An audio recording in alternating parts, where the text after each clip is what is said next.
Finalement, ton œuvre est exposée et vraiment installée à Saint-Roch-Ouest. Parle-nous un peu de ta démarche pour arriver à ça.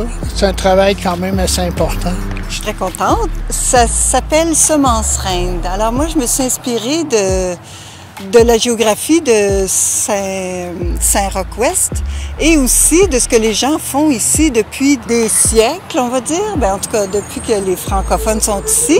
Donc l'agriculture. Alors je me suis basée là-dessus, mais aussi sur la nature, donc la terre, la fertilité de la terre. Donc la semence reine, c'est l'espèce de main qui couronne mon œuvre. Ce qui était important pour moi aussi, c'était de représenter le lien qu'ont les gens avec cette nature-là qui les entoure et qui les fait vivre. Bon, ils font de l'agriculture, ils travaillent beaucoup, mais la terre leur donne en échange.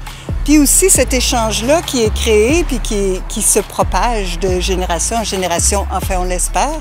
Saint-Roch-Ouest, c'est à peu près tout le territoire est agricole. C'est toutes des familles qui sont tissées serrées. Je pense que ça va être fortement apprécié. Le main, c'est le travail des gens aussi. Puis la réunion, comme tu as fait mention, des familles qui se tiennent serrées, qui se sont tissées serrées. Donc c'est vraiment ça pour moi aussi. Les mains, c'est une couronne, c'est la graine qui germe au soleil, mais c'est aussi le travail de tout un chacun, le travail d'équipe qui fait que ça crée des semences, quoi. Ça continue.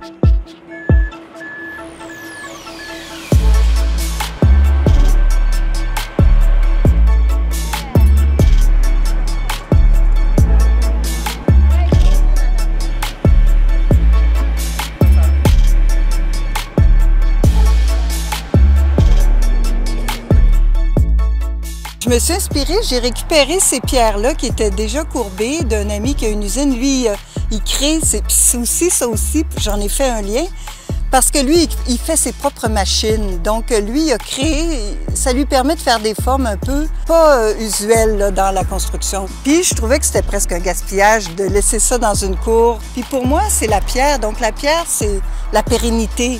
Donc, il y a un lien avec le travail de ces gens-là aussi. Puis j'aimais beaucoup le lien entre la pierre et le métal, comme les extrêmes. La pierre, c'est vraiment pour moi la planète, la terre, la base. Puis je les ai coupés en deux pour imager la rivière Arachigan qui passe entre les deux terres de Saint-Roch-Ouest. Ça a été tout un travail, pareil, d'ajuster toutes les pierres ensemble pour réussir à arriver à la fin. Je savais pas dans quoi je m'embarquais. J'ai fait une belle petite maquette facile. Puis voilà, mais bon, c'était une expérience. À chaque fois qu'on fait des grosses pièces, on a toujours des surprises, mais on s'adapte. C'est chez vous qu'il y a la résidence permanente pour aider à accompagner les artistes dans leurs œuvres. C'est la 7e œuvre qui est installée dans Montcalm. Ah, je suis tellement contente. Tellement contente parce qu'à chaque fois, c'est des artistes différents. Puis à chaque fois, c'est de l'apprentissage pour moi aussi, tu sais. Parce que moi, la pierre, je connais pas ça. Fait que là, Pascal vient travailler chez nous. Fait que j'apprends aussi des rudiments de la pierre que je connaissais pas. Fait que c'est toujours agréable là, de rencontrer des artistes qu'on apprécie. Puis je remercie tellement la MRC, là. C'est super. C'est un beau chouette parcours. Je suis très, très contente de ça. Puis c'est pas fini. Il reste encore 4 autres œuvres à s'en venir. 2 cet été, puis 2 l'été prochain. Bien, c'est beau. Bravo. Merci. Merci à vous.